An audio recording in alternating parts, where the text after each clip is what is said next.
program dedicated to an examination of areas in the human experience not easily nor neatly put in a box.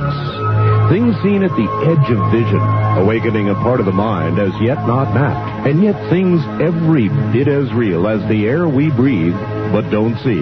This is Dreamland. It is, and it's going to be a very busy Dreamland. Good evening, everybody. I'm Art Bell. Of course, Linda Moulton Howe from Philadelphia in a moment. And among other things, she has a significant update on Art's parts, so-called.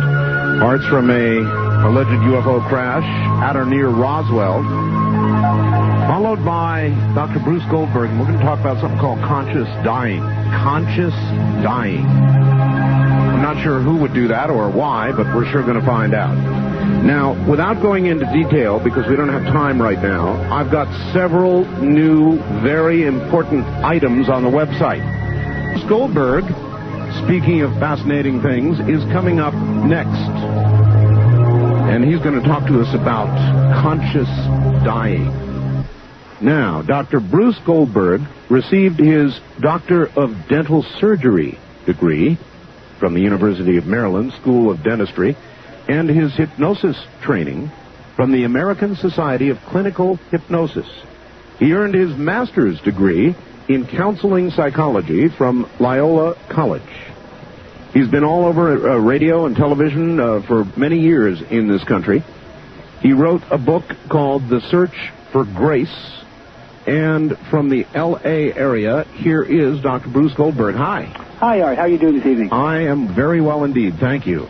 Doctor, what in the world is conscious dying? You introduced me earlier at 7 by saying, why would anybody want to consciously die? That's right. First, let me define it, and I'll give you some very specific reasons and very empowering reasons as to why people actually do like to do it and have been doing it for years. Well, I guess maybe we ought to define it first. When you say consciously die, what do you mean? So I introduced the concept in my first book, Past Lives, Future Lives, about the idea of accessing the higher self and using that, shall we say, exposure to the higher self to raise the quality of the soul's energy now so people can overcome habits and phobias and they can perceive past lives, future lives, etc. So that's called cleansing, accessing the higher self. The purpose of conscious dying, what it really is maintaining that connection, training the average person to maintain that connection so they can maintain that absolute connection with the higher self at the moment of death.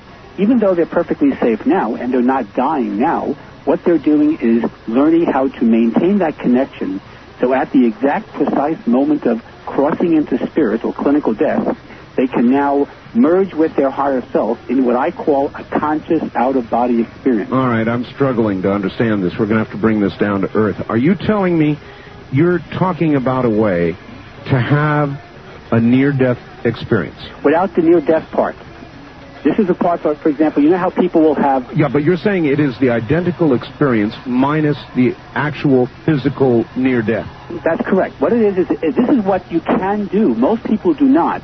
But you can do this, and this is what the lamas in India and Tibet would do when the Tibetan Book of the Dead talked about. This is what the Egyptian Book of the Dead talk about. This is what Requiem Masses are for the Christian Masses. Okay. Right. What this is really is a way of, think of it as the ultimate of spiritual growth, like Buddha's enlightenment under the Bodhi tree. What this is maintain the connection with the perfect part of your being, which we call the higher self, or clinically we call this the superconscious mind, and maintain that connection so that, almost like a reflex response, think of it as karmic Pavlovian responses here, at the moment of death, you will then maintain that connection, not just enter the white light, as you hear about in near-death and actual death experiences, but merge with the white light, something you never hear about. That's right. You never hear about the merging. The white light, by the way, for your listeners, is your higher self. If you are surrounded by it, you're being protected, if you will. But if you merge with it, then you can do a very important thing, and that is literally perfect the soul and eliminate the need to reincarnate. Okay, slow down. Let's go back to the white light for a second. All right. I always understood, maybe falsely, the white light to be a sort of an entrance point, not into your higher self, but into what we think of as a step into heaven or a step into whatever is beyond, either as a transition or a final destination. I don't know. But I always thought of it as that, and you're saying not, huh? Well, actually, it's a mechanism. For example, I live in Los Angeles, and if you come to Los Angeles by airplane, there'll be a nice little escalator you can stand on while you're waiting to go to where your bags are being picked up. Right. The escalator in this analogy is really, the white light is around you. It is really your higher self. And what it is doing, it is guiding you, if you will, to what we call the soul plane. This is a dimension far above the earth plane where you actually go to perceive the in-between life state. This is where you will select your next life. This is where you will be advised by your higher self, as well as your masters and guides, angels, whatever you want to refer to your spirit guides. And this soul plane, if you will, is the bus station, so to speak, up there in the sky that will allow you to then perceive and karmically select your next life. All right, this bus station, is this in your higher self, or is it an actual place removed from our consciousness, or even... It's the latter. It's an actual place. It's an actual dimension, like a plane. We call this the plane concept, the earth plane. When people cross into spirit or clinically die, they go to the astral plane where ghosts are, poltergeists, if you will. Then there's a causal plane, which is where the Akashic records are kept, the records of all our past and present and future lives. Then there's the mental etheric plane, and those make up the lower 5 planes, or what we call the karmic cycle. Beyond that is the 6th plane, or the soul plane, which is that sort of like neutral zone, if you will, that demilitarized zone, where you actually cannot incur any karma. And what you can do there now is literally think of it like being in a network station with all the monitors, look over all your past lives, including the one you just lived, with your higher self and your masters and guides, and nicely, objectively, and with perfect entities along with you, help you to select your next life, and then you actually will then reincarnate. All right. A lot of people in my audience listening to this right now are probably saying to themselves, now, how in the world does this guy know all this about what happens after we die, these various planes? I mean, you're being very specific, so it's a good question. How do you know all this? Well, actually, I've done about 33,000 regressions on 11,000 different patients since 1974, so much of this information comes from what my patients tell me from what we call the superconscious level, which is accessing their perfect part of their being, of their consciousness. However, to supplement this is also not in conflict with the theosophical and other literature in the field. There is some disagreement of how many planes there are. Some say there's 7 lower planes, some say there are 5. But the name soul plane, the Akashic records, the causal plane, the astral plane, there's no real disagreement about those terminology on those locations. The question is, it's like the devil are in the details, as they say. So it's a lot like the work of the Monroe Institute. Well, the Monroe Institute, you understand, Monroe Institute, they're developing techniques of taking you out of body. They're not doing conscious dying. Nobody I know is doing conscious dying. Oh, I understand. No, I meant with respect to your definition of the various levels. Right. Well, they're trying to use frequencies to separate the left and right brain so the actual participant, if you will, the subject, can experience an out-of-body experience. Mm-hmm. And in a way, that is sort of like preparing them.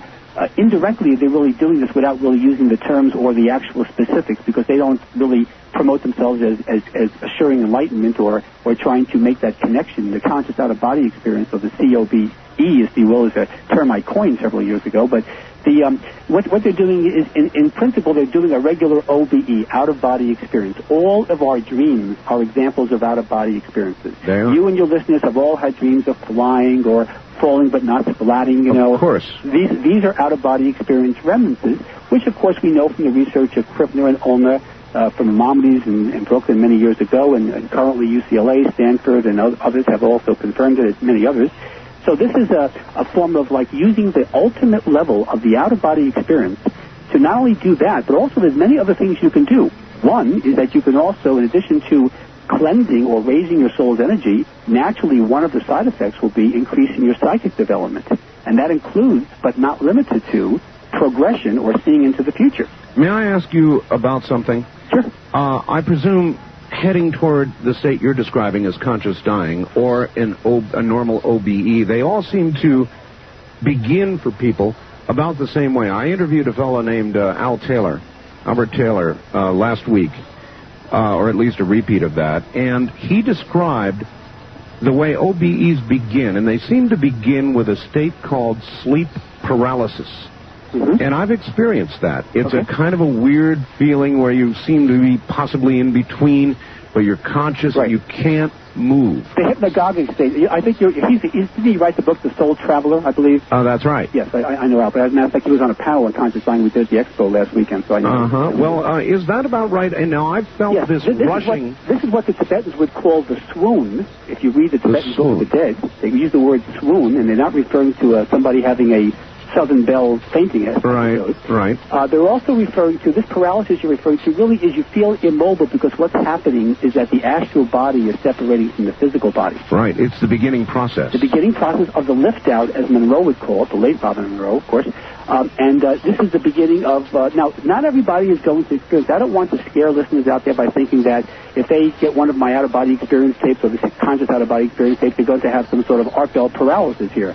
It's not an Art Bell paralysis, Doctor. It's a widely experienced paralysis. But it's not a given, though. You can do this by just experiencing the normal, even relatively light level of hypnosis without having the paralysis effect. Understood. One of the characteristics and reasons for the paralysis as you're describing, and that's not a good term, really. I understand it's descriptive. It's really like when people enter into a medium level of hypnosis, very often they'll feel numbness, like their hand fell asleep or their foot fell asleep. Yes. Now, that can be interpreted in a very deep level trance as being paralysis. In reality, of course, they can move. They just don't choose to move. Therefore, they don't move. And, of course, if you ask them afterwards, they would say, well, I felt I was paralyzed. You see? What about the rushing sound or the big humming sound that people seem to hear? Right. Now, that's also correlated occasionally, although not as commonly, with the different colors and different lights people will perceive. That's right. And this is not a migraine headache now. What this is changing planes and dimensions. That's right. Think of the end of the movie 2001. Those of your baby boomers out there might remember this. Stanley Kubrick, 1969. I remember it, yes. The end of that movie, you saw these colors, just beautiful dynamics of cinematography flashing by you. That's right. And people thought they were on an LSD trip, is what my friends used to tell me about it. But what that really is symbolic of the idea of traveling from the earth plane to the astral plane, to the causal plane, mental etheric, and all the way to the soul plane. In fact, even some of your listeners who may have read like the Eckankar books or the Movement of Spiritual Inner Awareness, those other culty type books, will describe that very accurately, the same experiences, as will the Easterners, the Indians, and the Chinese too. So it's really very much universally described as lights and sounds. And of course, Ray Moody's core experience, he described a buzzing sound as one of his core experiences. That's right. And that's one that's been underrated. You don't hear about that as much as the white light in the tunnel. And the other aspect of it. Well, that seems to come after that. In other words, there's what I call paralysis, this numbness, this rushing, this loud noise. I've actually come to that point, but I'm kind of a control freak, and when I get there, I don't feel at all in control. I feel almost nauseated, and I pull back immediately from it. This is the experience that a lot of people have with out-of-body experiences. I've met lots of people. A lot of my patients have been to either the Monroe Institute or tried tapes or been to many therapists. And the reason why, you're right, it is a control issue because it's fear of the unknown, if you will. People feel they're going over the line. They may think they're going to flatline or something like that. Well, they are going over the line. Now, they may not flatline, but it sure feels like something awful. It's not going to lead to a near-death experience. It's going to lead to a full-blown out-of-body experience. But if you don't know that and don't have that Vulcan mind meld confidence about it, then what happens is people think they're going to, go over the edge. That's now, right. the other advantages, by the way, we'll continue with that, but the other advantages are you can contact angels or spirit guides in the conscious out-of-body experience state. You can eliminate the need to reincarnate, as we'll discuss later on. You can also guide your departed loved ones. This is a bereavement thing, too, now. Let's say you've lost someone. Mm-hmm. And by the way, it could also be pets. You have 3 cats, I have 2 dogs, and to me, they're the same as humans as far as their future is concerned. I know. And if you lose someone or have lost someone, you can then guide them into the white light so they can then reincarnate. And what's interesting, which you also don't hear much about, is that when a loved one goes into the white light, you know what happens immediately to the person on the earth plane? The bereavement stops. Isn't that interesting? Yes, it is. Bereavement and grief ends when the departed soul enters the white light. You can do that with a conscious out-of-body experience very easily and very quickly. You can also recall your own past lives. Doctor, the skeptics would say we are curing ourselves. We are, in effect, that our brain is going through an exercise that results in its own healing, that this is not something occurring truly externally, but that it is internal. What do you say about that? Well, when you say internal, you may call yourself a control freak. I call myself an energy freak. So basically, for example, one of the other characteristics I was about to describe is called slowing down the aging process. And you can actually slow down the aging process. And by the way, very good hard-nosed scientific research has shown this over the past 15 years by using either meditation or hypnosis, which are both alpha levels, to do that. And when you enter the conscious out-of-body experience, and people I've worked with many years ago with this look about 10, 15 years younger than their chronology. These, of course, are people over 45. And people who see me think I'm like my son, and I don't have a son. Because of the idea of building up the immune system. And the way you do this, if you want to use the word internal, what happens medically is that you actually build up the production of that hormone DHEA, which is getting a lot of press of late. Oh, yes. And has been for several years. And that's produced by the adrenal cortex. It's actually the sexual hormone that was discovered back in the 50s. But now we know that it builds up the immune system and therefore slows down what we call the proverbial diseases of aging, everything from heart disease to arthritis to various allergy responses to cancer, too, susceptibility to those and any of the immune system issues. And this is one of the other advantages. So between all those factors, including removing the fear of death, by the way, which is, of course, the bottom line of my therapy, between all that, I think that this is something that the time has come. The Easterners have always eliminated, or shall we say, limited the technique to their high elitist, if you will, people who, live in temples and meditate 10 hours a day. Yeah. What I'm doing, as I do with all my work, is taking it to the streets, so to speak, and bringing it so that the average person can do this and actually benefit by this and make this a part of it. All right. Well, I want to come back to my question. Right. And it concerned bereavement. You said that you could go through this process and the bereavement would end. And what I said is the skeptic would say that this is all an internalized process and the mind healing itself. And how do you know that it is indeed external? In other words, that you're actually going someplace. It's a good question. What I do is, in a conscious out-of-body experience in my office in Los Angeles, here, people can actually contact the soul of their departed loved one. For example, in my new book, Llewellyn book, Soul Healing, which will be out next month, there's a very dynamic case of a gentleman who lost his daughter in a car accident when she was 18 years old, and he could not even work. This man is a self-employed businessman. He couldn't go to work for 3 weeks. He just was moping, depressed, almost suicidal. As it turns out, when he finally got to see me, he was able to contact the soul of his departed. Of course, she was now very traumatized. She'd only died about 3 months before altogether, I believe, 2 or 3 months before. She was a very troubled spirit. He was able not only to calm her down and to perceive a future life with her where she would be his granddaughter in about 300 years, but also at the same time guide her into the white light and allow her to enter into the eventual soul plane. The moment she entered that white light, he stopped bereavement. This man is a very emotional man. There wasn't a day that went by. He used up more tissues in my office than most of my female patients. Mm-hmm. And the day that she entered that white light, he cried with joy, and then that ended the bereavement. And she actually communicated that fact to him, which is one of the many hundreds and hundreds of examples. Okay, my question is, though, Doctor, how do you know that she communicated that to him? How do you know that he did not communicate that to himself? That's my question. Well, because in this particular case, this is interesting. She actually gave some precognitive or futuristic information about his life that came true. Well, now that is interesting. And that is to be expected because let's call her on the astral plane, which is most likely where she was. There aren't any signposts up there, but most likely she was on the astral plane. Mm-hmm. And the astral plane, as you know about near-death experience and out-of-body experience research, there is no time concept, as you know. There is the space-time continuum. And as you know, Ray Moody's work and Kenneth Ring and Michael Sabon and many others, and Melvin Morse, etc., have shown that they actually do read into the future and perceive events like the 3 Mile Island incident, the Mount St. Helens eruption, were all perceived before they occurred, documented by people who had near-death experience. All right, hold it right there, Doctor. We're at the top of the hour, and we'll be right back to you. Flatline, or the benefits of flatliners, that is... dying or the near-death experience without actually going through the physical event itself. Very interesting. Precognitive events as well, also very interesting. We'll be right back.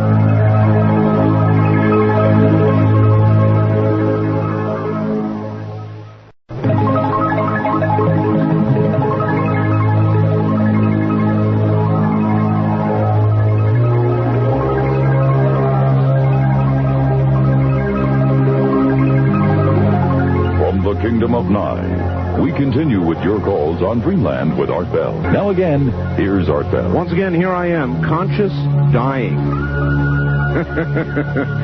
I'm not sure I have the proper body parts for that. We'll talk more about it in a moment.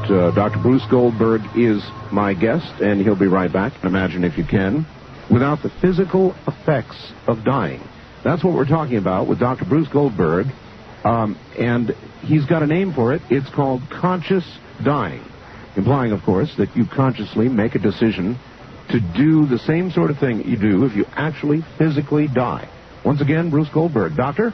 Yes. Good. I want you to know that I have nothing to do with Dr. Kevorkian in this technique. By the way, for the benefit of your listeners, they may have seen the first televised example of an actual age regression to a near-death experience if they saw the Richard Bay show on September 12th.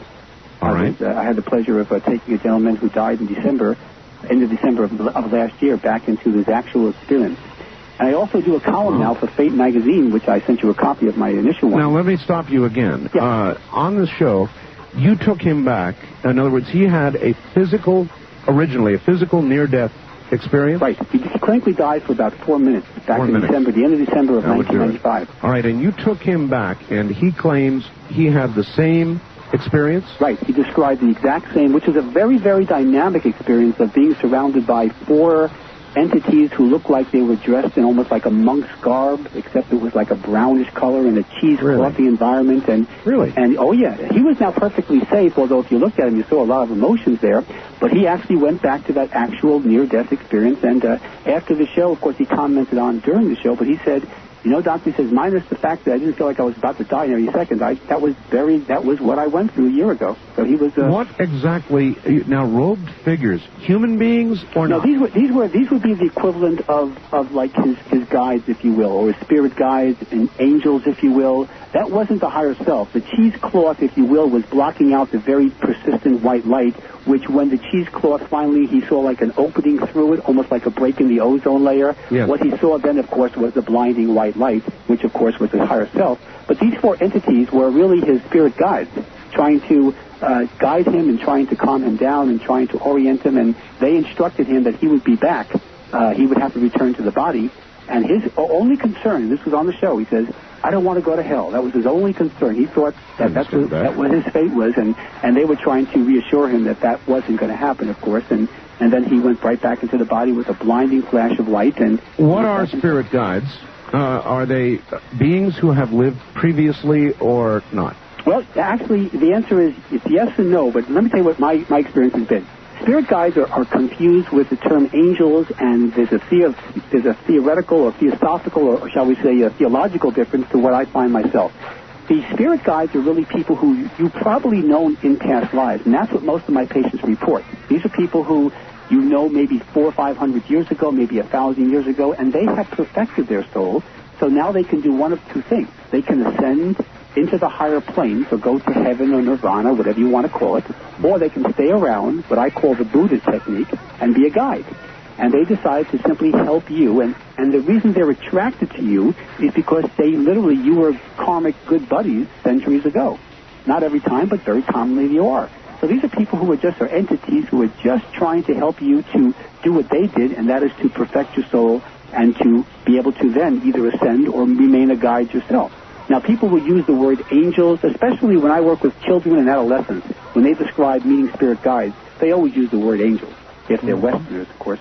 So that's what spirit guides are. But they are perfect forms of energy that we eventually will be. The difference between what I'm saying and what the medieval church said back, way back 1,000 years ago or so, is that they feel that angels are on a different level, messengers of God that never were human, on a different convergent evolution, and never had a corporal or physical body. And see, I disagree with that. I feel the angels are really either the spirit guides I'm referring to, or some people may confuse their own higher self with an angelic spirit. You're sort of saying there are not angels, as people think of them. In other words, an angel is a fallen...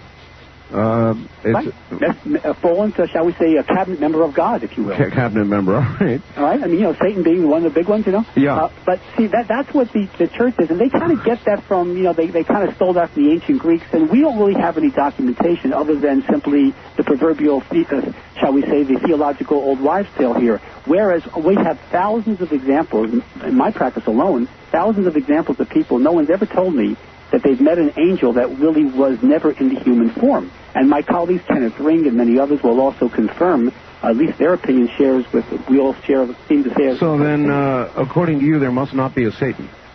Well, no, as a matter of fact, oh yeah, absolutely. I feel Satan was simply created by the Egyptians during the mystery schools to scare people into going to their initiate meetings. Just a big myth, huh? Well, yeah, and it's very logical. Just like, for example, I don't feel there's a hell. This is my personal opinion. Obviously, without a Satan, there wouldn't be a hell. Well, but you could, there are people who do feel that you don't have to have a head honcho, that you could still have demonic entities hanging around a certain area that people would refer to as hell. Well, I didn't say I believe that, but that is what you're saying, correct? Right. What I'm saying is that hell is the negativity that you have on the earth plane that you create yourself, and as a result of your own karmic actions and this and that. So that's what I'm referring to. At the same time, if there was a hell, so to speak, you see, then there would be a real problem with the soul plane and ascending. Because what about the people who go to hell? Does that mean they're off the ticket here? They're off the team? And they I think so, yeah. That was always what I heard. They're off the ticket, and that's not what any of my patients have told me. That's not what any of the literature that I know of, other than the theological literature, which I won't count. There's none of the psychological or metaphysical or parapsychological literature. Well, now, wait a minute. There are books that have been written by people who claim to document, just in the same way that other people have documented good or positive near-death experiences, that doctors say they've gone to hell. All right, now, let me give you an example. The near-death experience, referring to Ray Moody's work, which, of course, is anecdotal, but Kenneth Ring is the one who really documented his work. Okay. Michael Sabom, as others, is a cardiologist. He's also reasonably scientifically documented. Right. 95% of their reports across the board, and read any research article will tell you that they're very positive. Now we deal with a gentleman by the name of Maurice Rawlings, a name you probably are familiar with. Dr. Rawlings, yes. Dr. Rawlings is a good old Southern Baptist, and he does not make any claims to the opposite, that he is prejudiced by his religious opinions. In his opinion, 95% of the people describe going to hell. Nobody confirms his work. All right. Let's forget Dr. Rawlings for a second, and let's talk about, you said that of the people you cited, they say 95% are positive. Well, maybe 95% of the people indeed go on to the good place. But what about the 5%? Well, that's what we describe as the lower astral planes, not a hell. See, the lower astral planes are sort of like what you'd call real bad purgatory, where people are sort of like surrounded by people who are equally traumatized and maybe have not associated with death correctly, maybe weren't very spiritually evolved, and maybe just had a lot of heavy stuff, a very troubled spirit, if you will. Well, okay, but if you die and find yourself keeping company with John Wayne Gacy, there's a message there.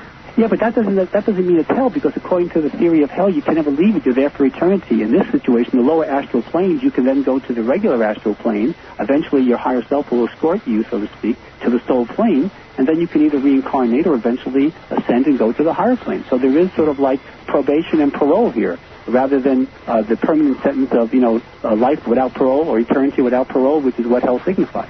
It's just a matter of my experience, as well as again, the majority of my colleagues in the literature itself. Nobody describes and says definitely that there is, by the way, the hell, and that's it. You never get out of there. What they describe is some uncomfortable experiences that some of the near-death experiences report, and very often you have to separate that from the drugs they're given, as well as the other parts of their environment that we don't really know of because we're not there when it happens. Okay, but wait a minute. If you're going to suggest that the bad experiences are a result of drugs or some other external influence, then you've got to imagine the same thing for the positive influence. But that's not what I'm saying. What I'm saying is that, for example, if a person has, I'm talking about people who die of overdoses, clinically die of an overdose of heroin or a bad trip with LSD or PCP or some of the others. Those are a very small percentage of near-death experiences. Most of the NDEs, just like this case of Richard, who was on the Richard Bay show, his name was Rich Daniel, are heart attacks or people who die of, or clinically die of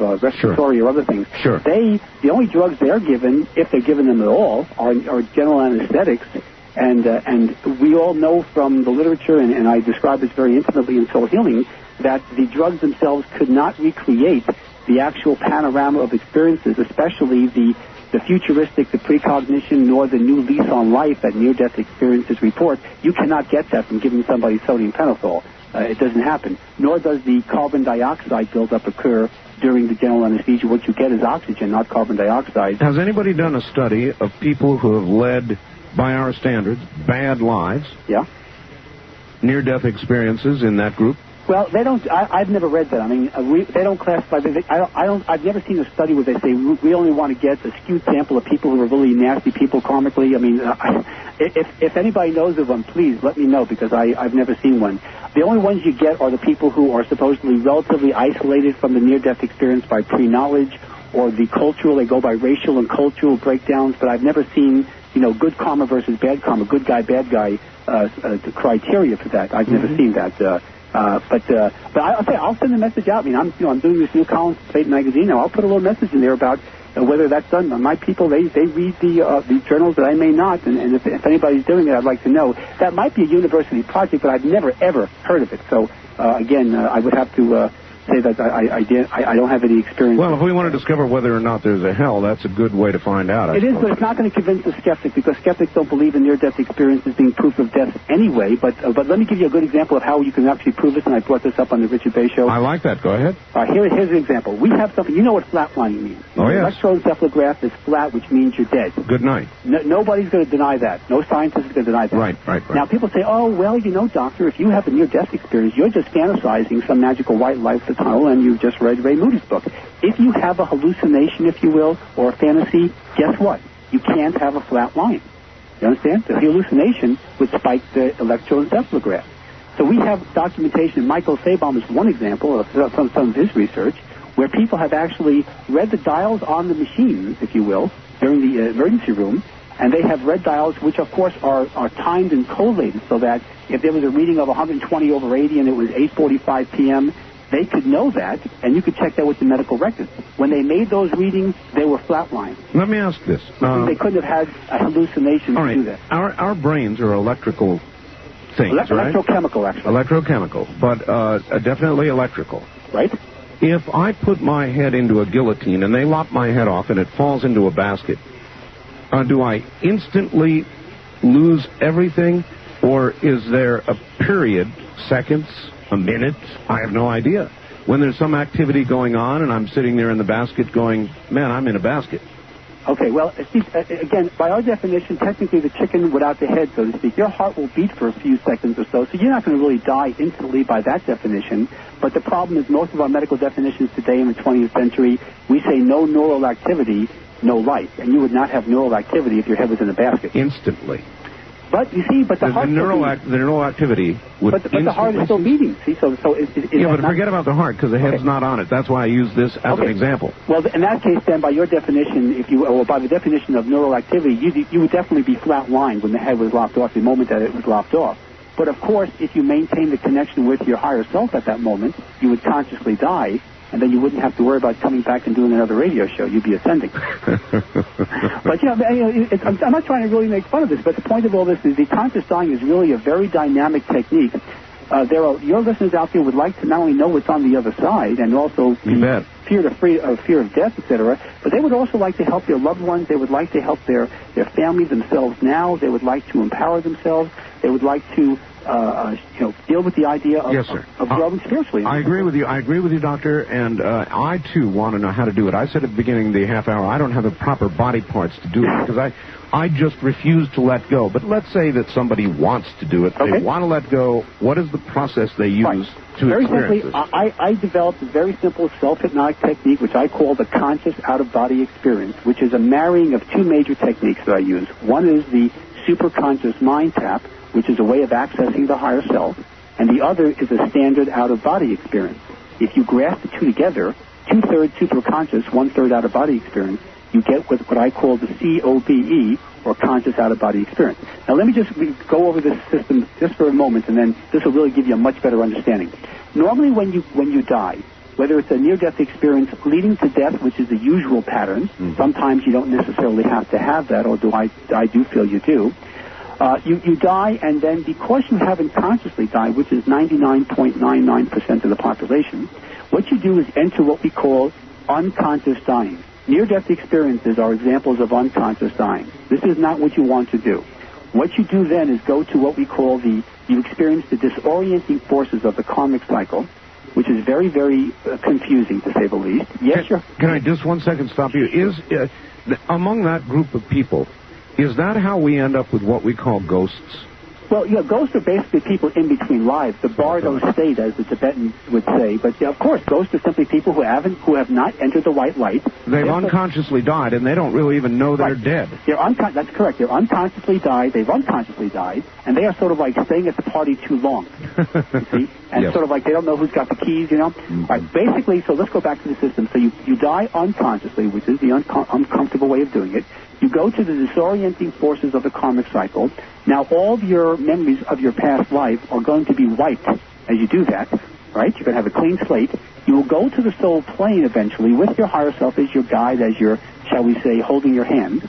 And then you'll review the past life information, etc., and choose your next life. When you unconsciously get reborn, you again go through the disorienting force of the karmic cycle, and then get born into a body with no memories of past lives, which is why most people don't have any idea of who they were before unless they go to someone like me. All right, now, if you do the opposite now, if you maintain the connection with the higher self, the conscious out-of-body experience, you now skip the light fantastic and ignore totally all disorienting force of the karmic cycle. You now immediately take the express train to the soul plane. You now most likely are going to perfect yourself, which means that you're going to have the right to ascend to the higher planes or to stay on as a guide and help others.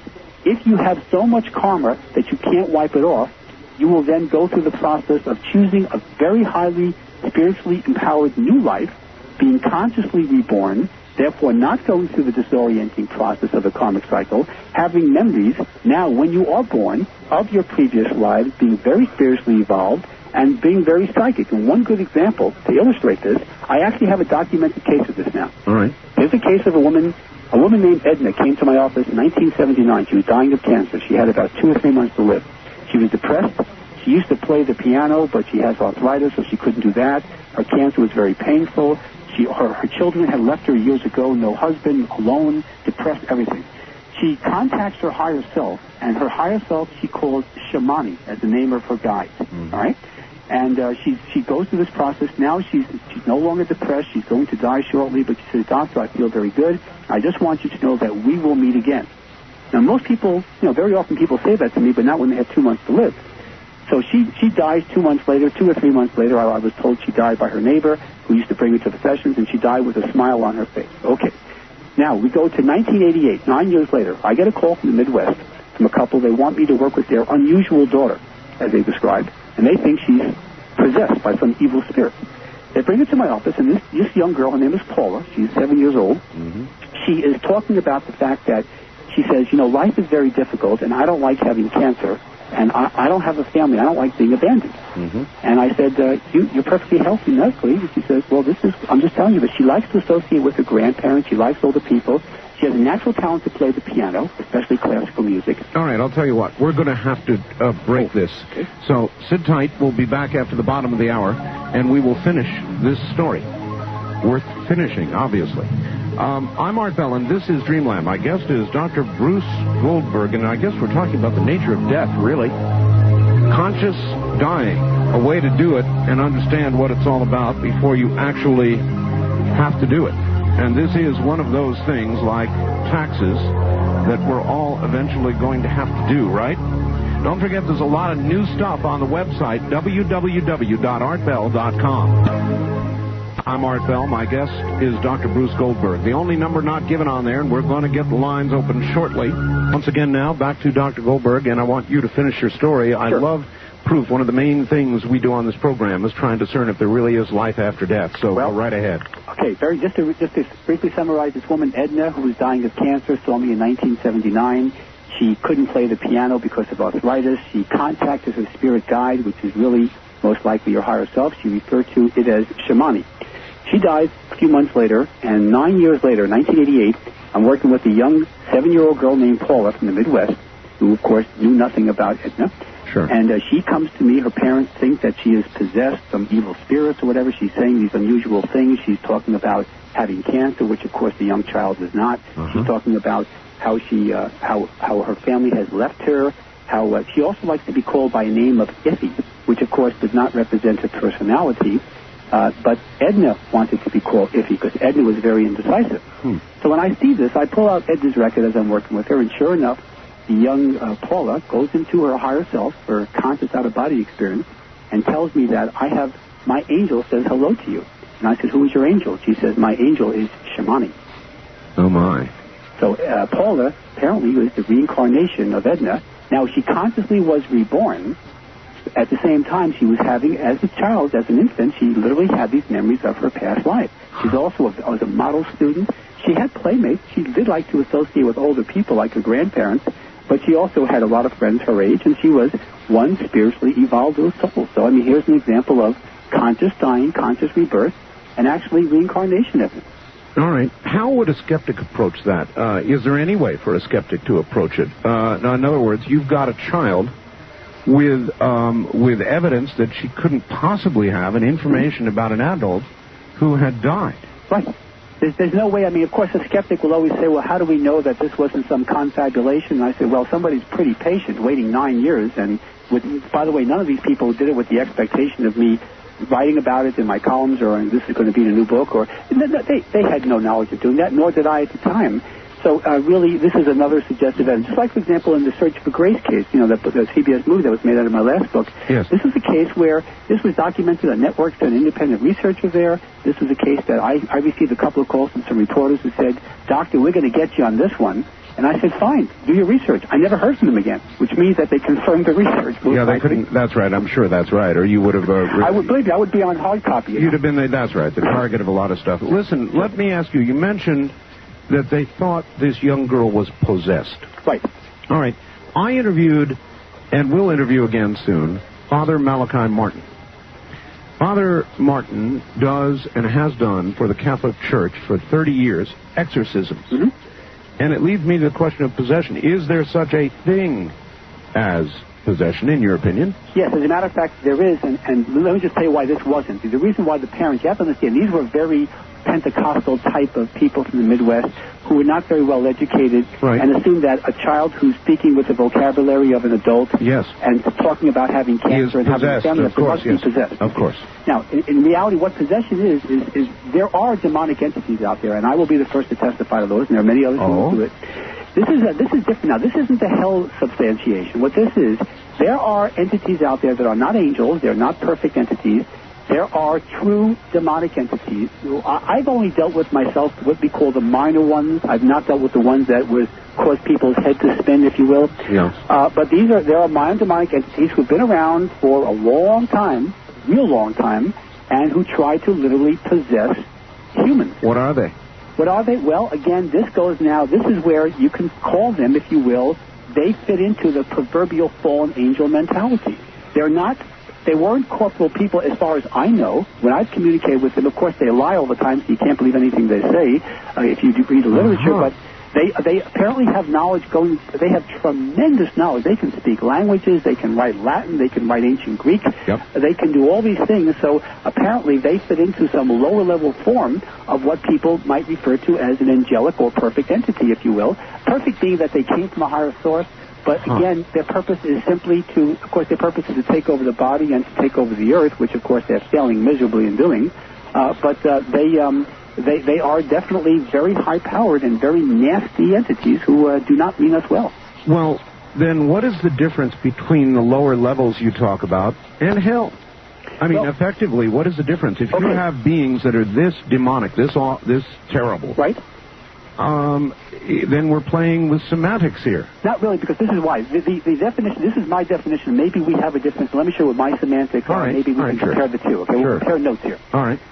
The lower astral planes are where the demonic entities, shall we say, that's their cheers bar. That's where they hang out. That's fine. Now, human souls can also go there if they, like a Hitler would go there, or Saddam Hussein would go there, or a really nasty person would go there. Yes. But then they eventually go up to the higher or the regular astral planes, if you will, the higher astral planes as some refer to it, and then eventually they go to the soul plane and reincarnate. So they're not trapped there for eternity. Yeah, only after shoveling a lot of coal, though. Well, okay, but the point is they don't have pointed ears, they don't have tails, and they're not trapped there for eternity. My definition of hell by the theological definition is that once you go in, it's like the Roach Motel, you don't go out. Yeah. And these, you have, the door swings both ways here.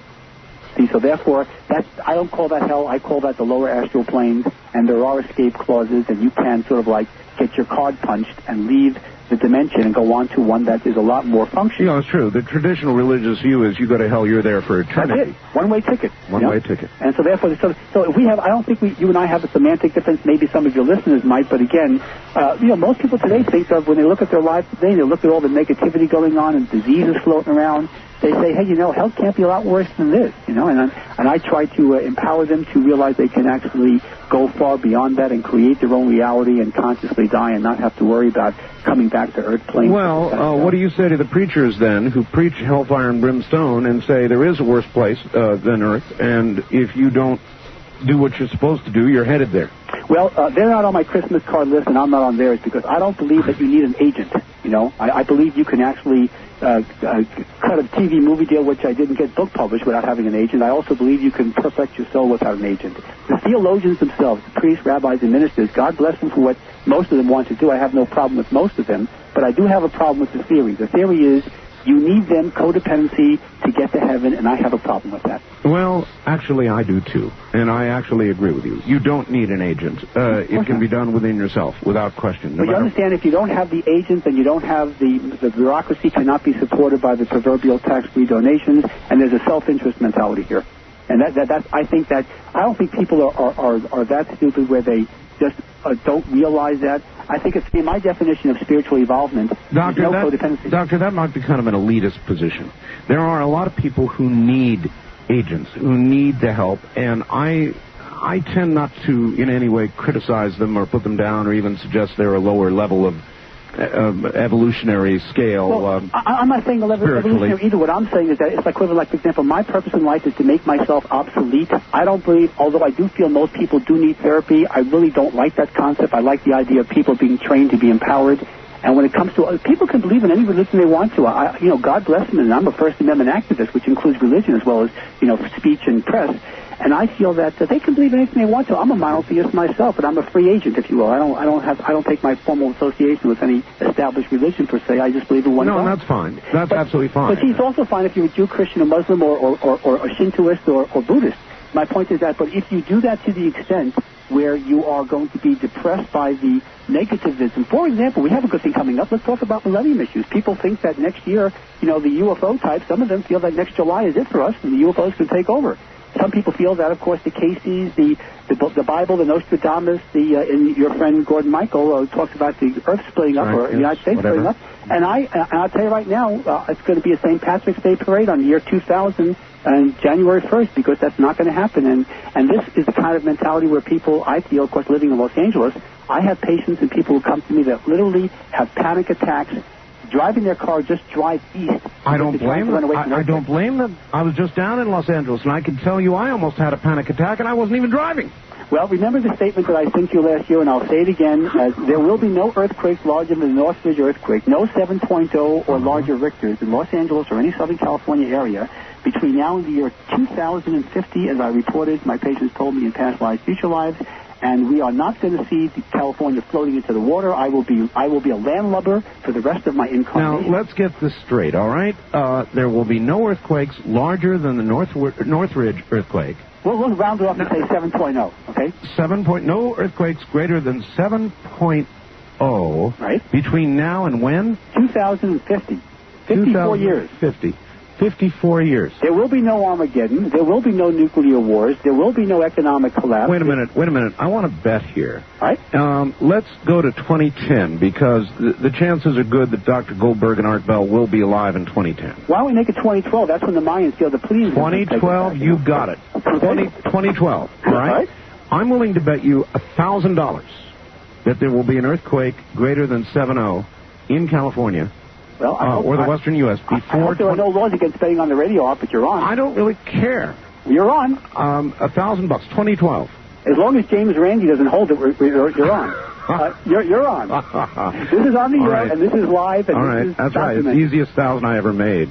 Now, again, at the same time, you're going to have to do a lot of commercials for me. Oh, look, I expect to make it long before 2012. Okay. All right. And by the way, and still, if you're somehow alive in the year 2050, we can then add the multifactorials on that. I'll be collecting before 2050. No problem. Okay. I'm happy with 2012. It's a bet. Good. And if I die, just try and collect.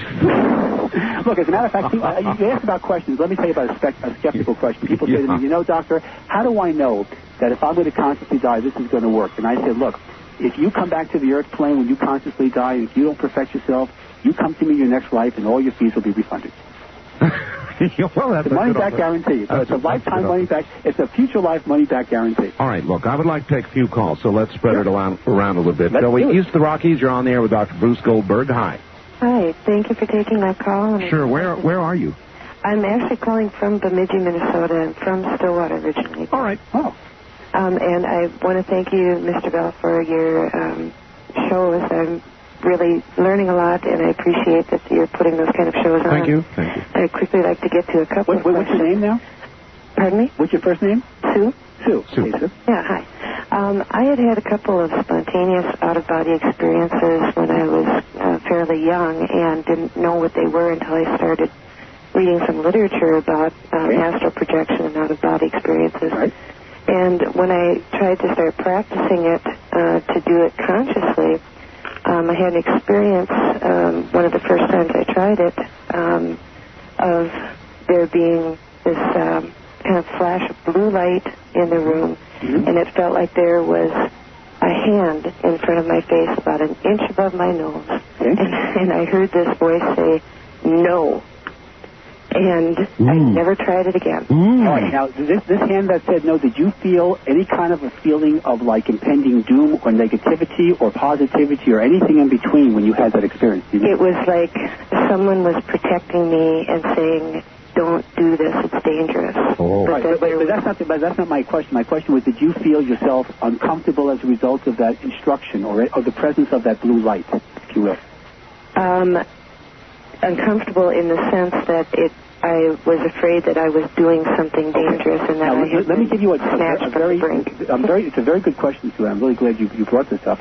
If you are in the presence of a higher self, your higher self, which, by the way, blue or white, it doesn't really make a difference. Very often it's blue, yellow, or gold, but it doesn't make a difference. You will never feel anything but absolutely immersed in a feeling of love and peace and harmony and you name it. If you are surrounded by an angel or spirit guide or whatever you want to call that, the equal effect will occur. If somebody, no spirit guide, no higher self will ever say, don't do this. If anything, they will encourage you to do that. So my guess is you had one of two things. Either you had a poltergeist, disoriented entity who was just not in a very good mood, or you may have even had, possibly, although unlikely, a minor demonic entity. This was not a positive entity who was with you. They would never do that. All right, well, ma'am, thank you very much. It was such a good question. Look, why would you say that it could not have been, in effect, a guardian angel, the guides, whatever you want to call it, whatever entity, saying, no, wait a minute, this is dangerous, you're not headed for a good place, whoa, protecting it? Well, because, first of all, the guide, the higher self or the angelic spirit, the spirit guide, would be surrounded by the white light that they represent. They would protect Sue's physical body as well as her astral body. And we all know that out-of-body experiences are not dangerous. So, therefore, the only thing then is she's being fed false information, which would suggest a minor demonic entity, or it's some little poltergeist who decides that, they think they're just going to make somebody's life a little miserable for the evening. There's no way any higher spirit would ever do that. It just goes against every rule in the world. West of the Rockies, you're on the air with Dr. Bruce Goldberg. Hello. Oh, I'm sorry. I got the wrong number. I thought it was Art Bell. It is Art Bell. Dr. Goldberg is my guest. Oh, okay. I'll turn my radio off. Yeah, by all means. I haven't taken over the universe yet, ma'am. Tell us where you're calling from, please. Fresno, California. All right. I am 68 years old now. When I was 29, I first started to leave my body. Mm-hmm. And nothing was ever written about it. And I'd tell my husband about it. And he'd say, keep your mouth shut. People think you're crazy. And then over the years, finally things was written about it. And one time, when my son-in-law was out at Lemoore. He worked out there. He's in the Navy. He come in at night that morning, and I'd been out of my body that night. And I told him about the huge underground complex out there and the silos and missiles. He looked at me, turned around, walked away, and never said a word. But I got confirmation of it about 8 years ago. You were doing remote viewing, and actually in those days, there was books written by Robert Crookall and several others, but they were pretty technical and pretty heavy. But you're right, most of the books weren't out until the 70s or so on out-of-body experiences. Oh. Did you do any purposeful traveling, ma'am? Did you purposely want to go somewhere? Yeah, one time I went out to see a nephew I hadn't been able to see. And were you able to communicate with diarrhea from head to toe? And I confirmed that the next day. Okay. And that same night, I went to the Great White Light, and they told me I couldn't come in. Okay. You couldn't come in, meaning where now? Couldn't come into the White Light itself? Evidently. Okay, which means I think what you were trying to say is that maybe you thought that you were going to cross over or die, and they were telling you that you still have a life. No, when I had the out-of-body experiences, it didn't bother me at all. I'd see my body laying on the bed. Mm-hmm. But I think what you're talking about here is maybe the idea that if you entered into that white light, that would escort you to the soul plane, and you weren't ready yet. You had many years to go. Yeah. So it wasn't I'll your tell time. you one thing. I know what my next lifetime is going to be. You asked now. This brings up. You did what we call a precognition or a progression. So you got a sneak preview into your next life. Would you mind sharing that? I'm going to be on the moon and witness the first murder. I've told my 13 grandkids this. Mm. And I remember past lives. Okay. See, and this I'm assuming this never happened before you had your out-of-body experience. No. Okay. This is because when you had your out-of-body experience, what you were doing was actually raising your own quality of your soul's growth, and therefore you became a little bit more psychic. Have you been more psychic over the years now as far as, like... Oh, I always was. I could tell my kids just what they'd already done. Now, but did this more magnify itself after the first out-of-body experience when you were 29? Yeah. See? So this is an example of... This wasn't exactly conscious dying, but it's on the road to it, where you're developing your psychic development, your spiritual growth, and... Well, what does your husband think about all this? Oh, he's been dead for 12 years. But up until then... He didn't, after he seen his father had been dead for 5 years. Yeah. His father come to visit him one morning after I'd gone to work and talked to him. My husband seen his father. So did that lighten up his attitude towards... Oh, yes. He never made fun of me again. Okay. You see, this is all karmically chosen. This is what I'm saying. All this became... There's a lot of spiritual growth that was going on in your family, you and your husband especially, as a result of visitations, in your husband's case, in your case, into a regular, spontaneous out-of-body experience. That's a very, very good question, an interesting story, and I appreciate your time. Very remarkable. Yes, indeed. All right. We don't have a lot of time before the top of the hour. Your book, Doctor... You're talking about the new one, Soul Healing, now? Well, no. I'm still talking about the Search for Grace. Oh, okay. Soul Healing is not out yet, is it? Right. It'll be out next month. So we ought to talk about one that people could get. Okay. Well, there's also Past Life, Future Lives, but all right, yes. That's right. And the Search for Grace. Right. Available how? Well, the Past Life, Future Lives is a Valentine book, which they can get in any bookstore, or they can call my 1-800-KARMA-4U number, or 1-800-527-6248. All right. The Search for Grace right now is only available through my office. Next year, Llewellyn, the new publisher of Soul Healing, will be... Okay, but it's 1-800-KARMA-4U for what's out there right now. That's correct. All right, wonderful. Stay right there. We'll be right back to you. Doctor, my guest is Dr. Bruce Goldberg, and you're listening to Dreamland. Fascinating topic. Near death now, we could call it. I'm Art Bell. We'll be right back. Good evening, everybody. This is Dreamland. Dr. Bruce Goldberg is my guest. And one more time, if you have not yet done so, by all means, go up to my website, to Dr. Bruce Goldberg. Oh, by the way, if I did not give it to you, my website address. Yes. All right, we're back on the air again. I wanted to just to tell your listeners, I'll be giving a week from tonight, I'll be giving a talk on conscious dying in Los Angeles. And at the end of the year, December 29th and 30th, I'll be at the ARE in Virginia Beach doing an experiential workshop on conscious dying, past life regression, and future life progression. All right, you're going to be in L.A. where? I'll be at the Beth Jacob Congregation in Beverly Hills, 9030 West Olympic Boulevard, for those people out there. And this will be a week from tonight doing a talk on conscious dying at the temple there. All right, I'm sure there's a lot of people who are going to hop over and take a listen. Back to the lines. East of the Rockies, you're on the air with Dr. Bruce Goldberg. Hi. Hi. Yes, sir. Where are you? My name is David. I'm from Wilmington, North Carolina. Hi, David. And my question is more in reference to conscious dying as it relates maybe to astral projection. Okay. Okay, because I've been trying this for years. All right. Unsuccessfully. And I'm also curious if it's dangerous in any way, if it's successful. And what are exactly mechanics possibly to succeed in doing this? Now, you're trying the astral projection, which is the old term for what we call today simply remote viewing or out-of-body experiences. The best way, the most efficient way I know for anyone, regardless of your background, is really self-hypnosis. The reason being is because it's a very controlling technique that you can control. It's perfectly safe. And if you're not really sure of what you're doing with hypnosis, I have a whole series of tapes of out-of-body experience tapes and conscious out-of-body experiences, a special tape, which all you have to do is put on some headphones, a cassette player, push a button, relax, chill out, and allow yourself to guide yourself into this level. Understand one thing, David, and this is very important. Out-of-body experiences are by far one of the most complicated techniques with hypnosis. If you just wanted to relax your body, and that's easy. But out-of-body experiences require you to pretty much remove as much physical distraction, as much psychological, emotional, and even spiritual distractions from your awareness. So I would suggest a room or some place in your home or apartment or wherever you are that's as quiet as possible. Some people like to do this in their spa, nice and comfortable. Doctor, he asked you if there was any danger. Right. Now, as far as danger, there really is none. There's nothing in the world can possibly happen to harm you.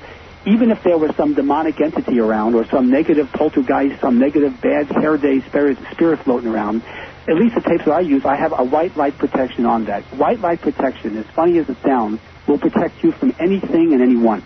So there's no possibility of danger. The only question is how fast and quickly can you leave your body, literally lift out and leave the body and go through whatever experience you want to do. And that includes, by the way, as the woman who called in earlier from Fresno, you can actually direct the travel of your soul to a location and a person you may want to visit. That takes a little bit more experience, but you can do that, and it's perfectly safe.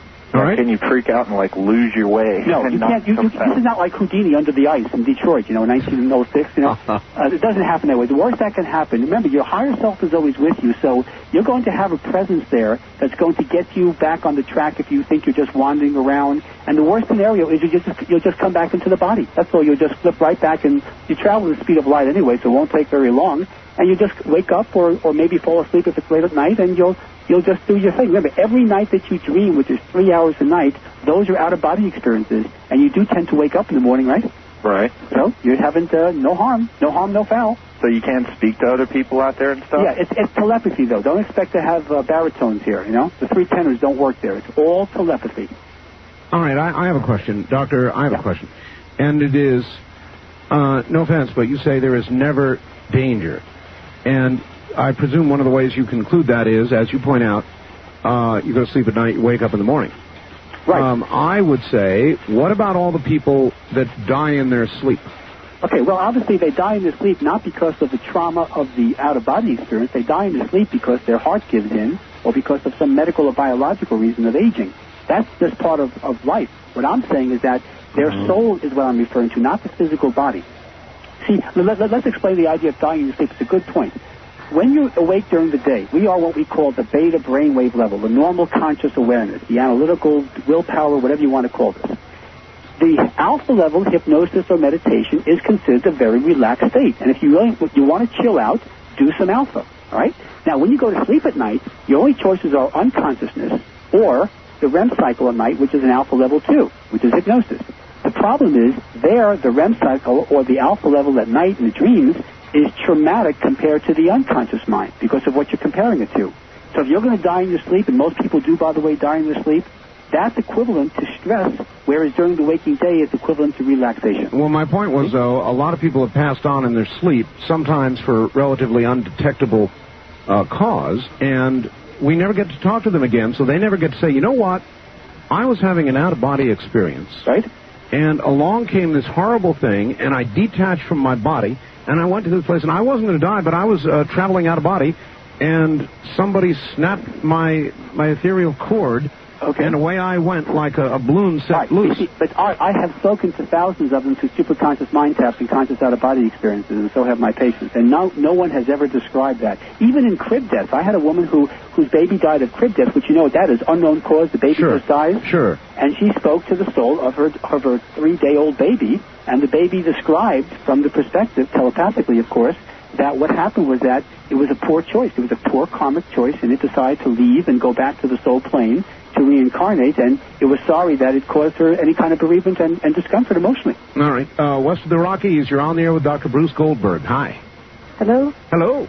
Hi, I'm from Washington. My name is Maria. Hi, Maria. Hi, Maria. I had a very bad accident in December moving from New Jersey to Washington, and I lost both my parents in the accident. Sorry to hear that. I remember nothing of the accident, not even in dreams, nothing at all. I consulted with a psychic who was pretty reputable. Right. You were in the car when they died, too? Yes, I was the driver, actually. You were the driver? Uh-huh. And were you harmed physically as a result of this? I'm sorry? Yes, I was, because what had happened is my husband was in the vehicle ahead of me, and he saw the whole thing happen. He said my car veered off the road and tumbled about 5-6 times. You then repressed or just blocked out the whole experience. Is that what you're saying? I guess. I don't remember anything. Right. I mean, now, have you gone through a lot of bereavement as a result of losing your parents? Yeah, I have, but most of the time I'm at peace with it, finally, with their loss. I hope you don't feel guilty as a result of this. Well, I did initially, but now I don't anymore. Was there a time when the bereavement issues or the grief, if you will, was there a time when it just simply let up and stopped? Yeah, they have. Mm-hmm. I mean, was that like several months ago? No, I would say about a month ago. All right. When that happened, this is what I was discussing earlier. I don't know if you heard the beginning of the show. No, I didn't. When your bereavement or grief really basically, for the most part, stopped, the souls of your parents enter the white light. And they will now be going on to what we call the soul plane to reincarnate. Right. So if you're concerned about them being a troubled spirit because they died, let's say, reasonably traumatically in a car accident, their souls are now at peace now. And you can tell that because you're not that's why I'm breathing comfortable with that. Pardon me? I'm comfortable with that thought. I know they're at peace. Right. So, but the thing is that why don't I remember anything of the accident? Well, now you're describing an emotional block because there's still a part of you that will say, I don't want to relive this because if you remember the accident in detail, almost like when people have a car accident, everything goes in slow motion, that kind of thing.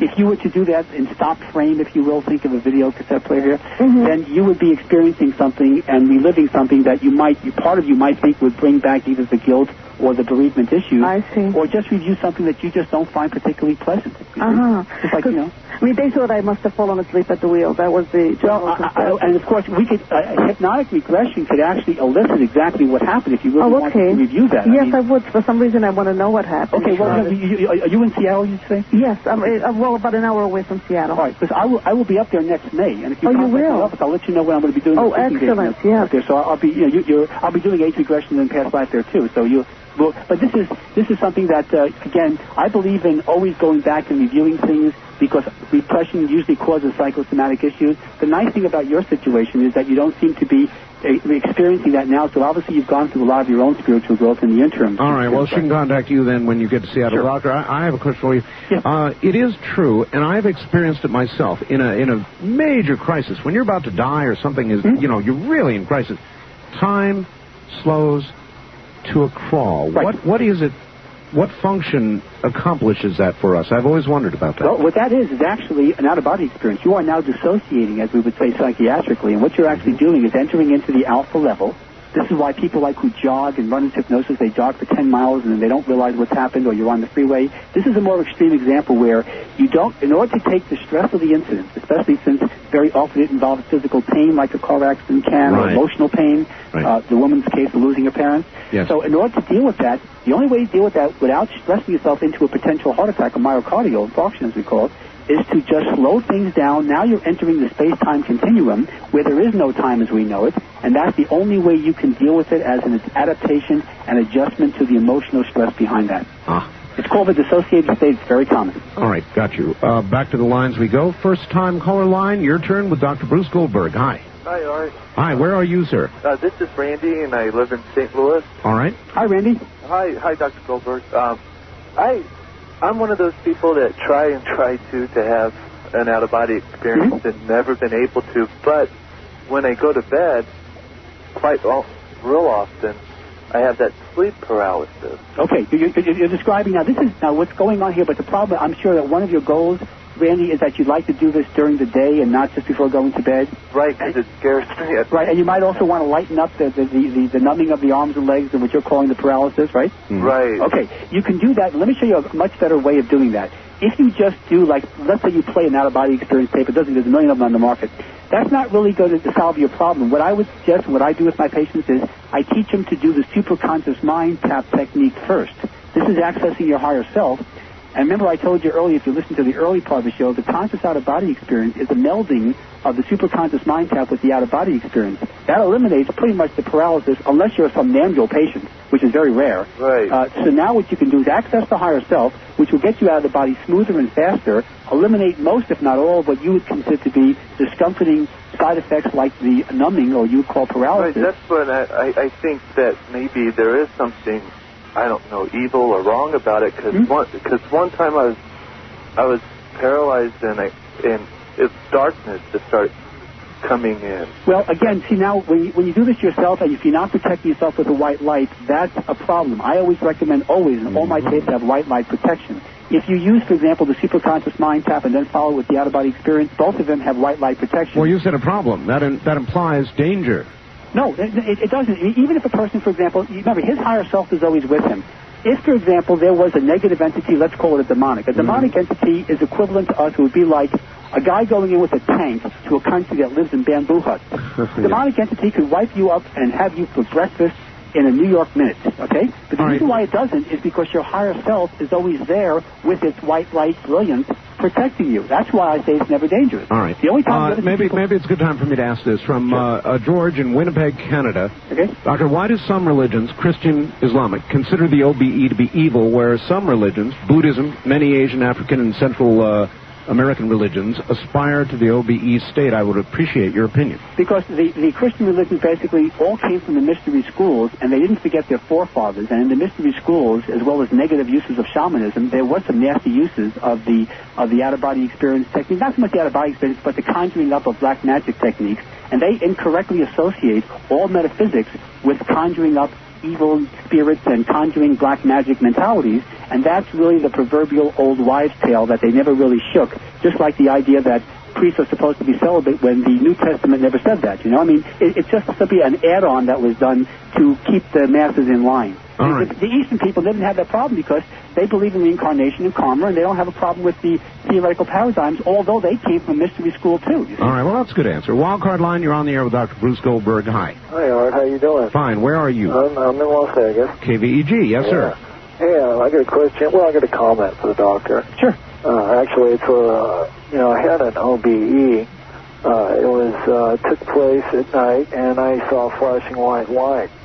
After the incident, which was as scary as you've described it, Art, and it was very scary, and it lit up my whole room like a strobe light. But and I felt an electronic buzz through my body that didn't shock me, but felt very scary. Mm-hmm. And it moved through my body as if somebody was pouring syrup, on me in a large amount. So this was like an electrical response? Yeah, electronic of some kind. Okay. Now, I wanted to know, based on this alone, the fact that when that happened, I had observed some raccoons on my roof prior.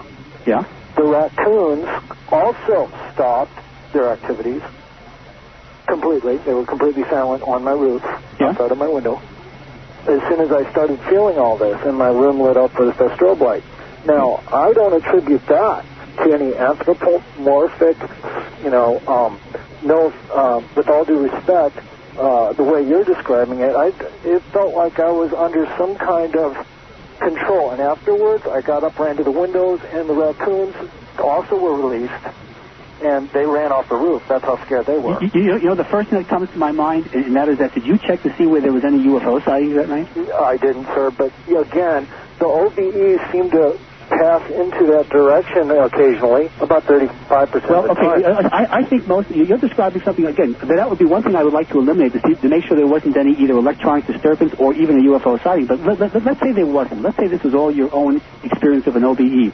I think most of your discomfort that you're describing was really due to the lack of knowledge of what that was, the fear of the unknown, not so much that some entity was trying to pull your body apart or to do some psychic dismemberment, which people sometimes think out-of-body experiences are. They're not. I think it's just simply a matter of like a little child will be afraid of the dark if he sees a monster movie. You see? Right. Fear of the unknown. Let's talk a little bit about UFOs. You mentioned them. Earlier in the program, you seemed to scoff a little bit at them, and now you mentioned them as if, well, maybe that's an explanation. Oh, if you got the impression, we've done past interviews, Bob. If you got the impression that I scoffed at UFOs, do not. I have done 75 UFO abductions as far as regressions are concerned, and I am on the list of I believe in UFOs, and you can put that in your Guinness Book of Records. Oh, absolutely. What I'm saying is that what I said was that the UFO ISIS I was referring to was I went to a UFO West convention a couple of years ago, and they were talking about July of 1997 is when we're taken over by whatever, and I just have a problem with that. That's what I was referring to, not You mentioned remote viewing as well. Well, yeah, remote viewing, of course, is it real? Remote viewing is an out-of-body experience, and that is an out-of-body, and it is real. Oh, absolutely. It's been documented by SRI, Stanford Research Institute. Then I wonder what you would say about Dr. Courtney Brown, a fairly well-known remote viewer. Yeah. Who just released on his website, available through ours, a big announcement that the president very shortly is going to go public and admit that UFOs are real, are known about. Yeah. And very soon, I mean within weeks or months, shortly. And I'll let you chew that one over while we take a break here. I just thought I'd mention that because you thought nothing spectacular is coming very soon. Or maybe I misinterpreted that. We'll find out right after the break. By the way, Dr. Courtney Brown on my program, end of the week.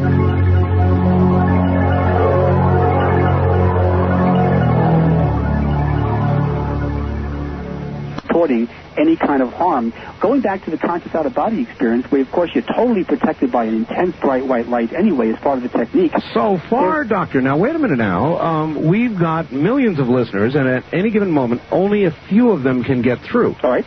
So, to be fair here, if there's anybody out there with a negative OBE, I would like to know about it. Be sure and pack me or email me or send your mouse to the protection. Right. But what I'm saying is that when you see this, you'll see people who, of course, will respond to fear of the unknown, but no one's going to really report. And I'll be happy. Listen, I'm willing to, believe me, I'm more than willing to talk to them. But unless they're getting some demonic entity, which is possible, very, very rare and unlikely, when you talk to people who are the priests who do exorcisms, when you ask them about the percentage of people they have to do that to, it's really the proverbial drop in the bucket. It's the pebble on Santa Monica Beach, as we say. So basically, these out-of-body experiences are safe. The only reason I recommend white lights and using more conscious out-of-body experience techniques is because they're far more controllable. You don't have the physical discomforts of the paralysis or the numbness. You can you can be a lot more efficient in what you want to do with it, as well as obviously prepare yourself so that you don't have to reincarnate and ascend spiritually. Do you think that you should devise a name that is more attractive than conscious dying? Well, it's a name that people can relate to, and I understand the idea of public relations, and my philosophy, you know me well enough, Art, you know that I'm a straight shooter. I believe in calling it like it is. It is what it is. It is what it is. You are consciously doing something. You are dying. The difference between conscious dying is I separate it from unconscious dying, which is what a near-death experience. I think near-death experience is one of the most politically incorrect terms you'll ever find to describe an experience, you know? I mean, it is true. You almost die. You do die for a moment or two, but near-death sounds like, you know, you're on the borderline and you may not come back. But to me, I just call it, if some publicist convinces me in the years from now, I'll consider it. But right now, conscious dying is the label. And, you know. Good enough. All right. East of the Rockies, you're on the air with Dr. Bruce Goldberg. Where are you calling from, please? Utica, New York. Yes, Utica. Doctor, I had a negative experience. Aha. Go ahead. I was only able to get out halfway before I... What's your definition of a negative experience? And I got a demonic... All right, wait a minute. Hold it, caller. He's stopping you. What is your definition of a negative experience, he says? Well, it just didn't seem right. That doesn't to me sound like negative. You said that you alluded to a demonic entity. Could you explain that then? Well, I felt the presence. I felt the evil. I didn't see it. I just felt it. All right, now see, here's the problem. If you really had a demonic entity there, I don't think we'd be having this conversation. I think this demonic entity would have done a real number on you. However, if you had an experience there of an entity that was maybe trying to communicate, but you were half in and half out, you might not be in a very receptive position and would be more concerned about the experience you were having, half in and half out, plus the presence of an entity that obviously wasn't earthbound. And I think that would fit into the category of bizarre rather than traumatic. You see what I'm saying? That makes sense to you? Yeah. So, I mean, it's a nice try, but I don't think it's a cigar here. Okay. All right, good try, sir. But the half and half out is good because you can actually learn how to go all the way with this. When you're half and half out, you really the white light also helps. It's like lubricating something. You know, the white light helps you to flip out instantly and to flip back in instantly and not be in this come see come so situation. The white light lubrication. That's right. Interesting. West of the Rockies. You're on the air with Dr. Bruce Goldberg. Hello. Hello. Hello. Mark. Yes. This is Richard in Albuquerque. I'd like to find out what happens if you're blind. Oh, very good. That is a good question. If you're blind, let me show you the evidence of near-death experiences. Ray Moody reports a case in one of his books about a woman who was blind for 50 years. She not only described the mechanics of the operation of the OR in which she died clinically, but she described the colors of the instruments on the table in order, and she had been blind for 50 years. Now that is impressive. And that's Ray Moody's work, and we all know who Ray Moody is. Oh, we sure do, and that's very impressive. And Ray's also a good dear personal friend, and he speaks the truth with no forked tongue. My point here is that when you're leaving wait a minute, hold it. Yeah. I've got a question. Yeah. How do you describe a color?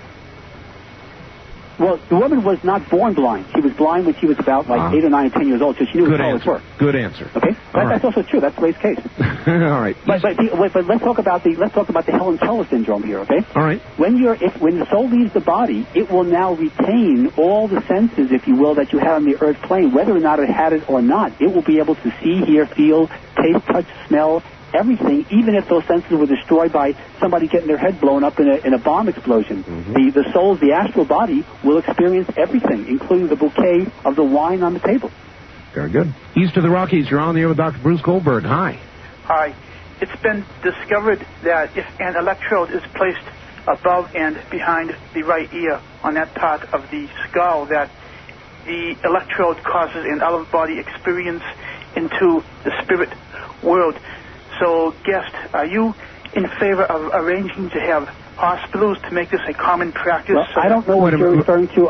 That technique you're referring to is really, if you're referring to certain beats placed to the brain, a certain electrical stimulation, it doesn't have to be the right lobe. It could be anywhere. Well, but I don't believe in artificiality to stimulate out-of-body experiences. All right, caller, where are you? Boston, Massachusetts. Boston, all right. So is that true, Doctor? I've never heard of that one particular part of the brain. You can bring an out-of-body experience by stimulating any part of the cerebral cortex with electricity. You can? Yeah, of course you can. But the problem is that Wilder Penfield did that years ago in Canada. But the point here is that the reason why I don't like that is because A, it's artificial, and B, you can also bring upon seizure disorders. There's a lot of problems you can have medically that you don't need to do by just simply playing a tape or just by doing a meditation, which has no danger whatsoever to it. All right, but why can you do that with electrical stimulation? Because That's a good question. The synapses are electrochemical, if you will, and the soul is electromagnetic radiation equivalent to a television or radio signal. Yeah. So electricity being part of electromagnetic, if you will, what you're doing is simply... It's sort of like static electricity. You're simply, if you do enough shocks and if you had enough... No, that makes sense. Makes sense. Sure. He said, nitroglycerin for the soul. How would you respond to that? Well, again, he's referring to what I alluded to earlier about the mystery school mentality and about things that are metaphysical, must be evil, or if the average person, just like I'm doing with conscious dying, if the average person doesn't need the agent, namely the minister, priest, or rabbi, then what do you need the church for? And that goes against self-interest, and that means you must make it evil so people don't do it. All right, Dr. Goldberg, we are at the end of a program. Again, they just go like that. Right. The books that you have out now, that are available now, are available by calling 1-800-KARMA-4U. Is that correct? That's correct. It's 1-800-527-6248. It's Past Lives, Future Lives, Valentine book in the Search for Grace. I'll also be in Virginia Beach at December 29th and 30th for the ARE, Conscious Dying and Past Life Regression Workshop, and I'll be in Beverly Hills at the Beth Jacobs Congregation on the Olympic Boulevard in Beverly Hills, Los Angeles, a week from tonight on the 17th of November. And by the way, your listeners will call me. I'll be happy to send them a free little hypnotic exercise about how they can enter into their own trance without the paralysis that we discussed, and information how they can do their own conscious dying too. All right, and that also is available, same number? Same number. All right, 1-800-KARMA-4U. Doctor, thank you. Thank you, Art. Take care. Now, look, we've got a lot of good stuff, folks, on the web. You don't want to miss it. It's up there now. A new ghost photograph, a photograph of the demon seeds, a photograph, a new incredible UFO photograph, and all three of my cats. And all of these photographs also available, by the way, at the same place you can buy tapes of my programs. That's 1-800-917-4278. You can get the newsletter, 1-800-917-4278. Good night from the high desert.